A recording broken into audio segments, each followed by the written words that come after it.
Perhaps you're aware that the chairman of the Maricopa County Supervisors in Arizona is facing significant challenges in tallying all the votes. However, there are some creative ways to put this situation into perspective. It appears that we have identified the individual responsible for crafting Kamala Harris's speeches, as the phrasing is reminiscent of hers. To provide some insight into the matter, I would like to share an example.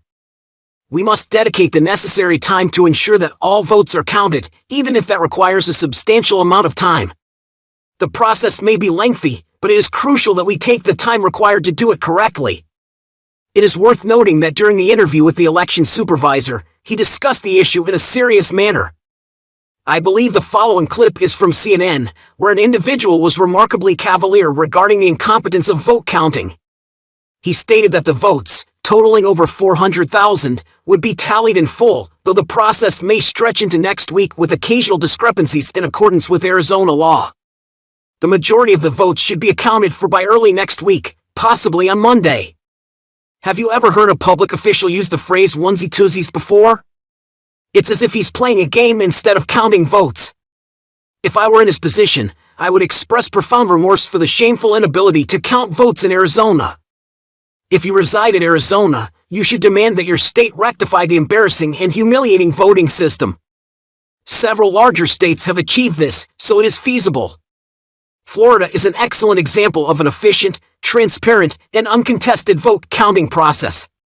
Within half an hour to an hour after the polling precincts close, all votes are counted and reported, without any room for contestation. The absence of election deniers in Florida is due to the trust that the citizens have in their voting system, which is clean and transparent. On the other hand, the reason why some people deny the legitimacy of elections is that the vote counting process can take several weeks, leading to doubts about its integrity. In contrast to Florida, the situation in Clark County, Nevada is comparable to that of Maricopa County in Arizona. Clark County is struggling to tally votes, and there are still more than 50,000 ballots awaiting counting.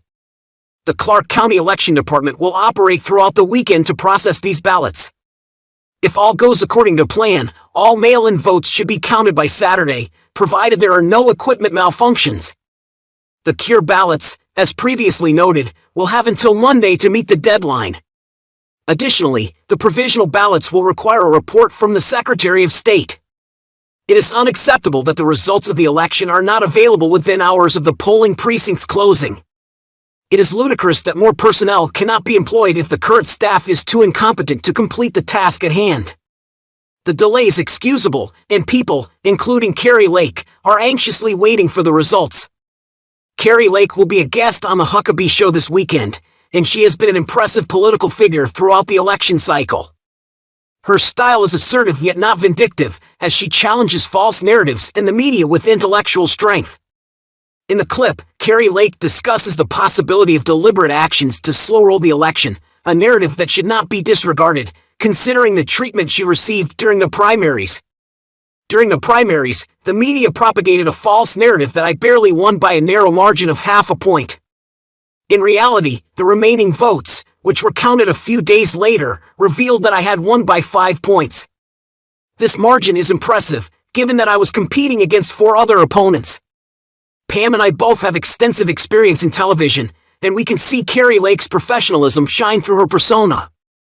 With a smooth and articulate speaking style and a captivating presence, she's the complete package and an excellent candidate. Some people struggle to make the transition from a professional newscaster or television personality to a political candidate due to the challenges of addressing issues. She transitioned into her political career with remarkable ease, showcasing her natural talents as a candidate. Her experience as a news anchor is evident in her smooth and impressive delivery, and it's clear that she has a bright future ahead of her in politics. I agree that her potential seems limitless, and I believe she has a long and successful political career ahead of her. Kari Lake is a remarkable candidate, and if you haven't seen her in action, you're missing out.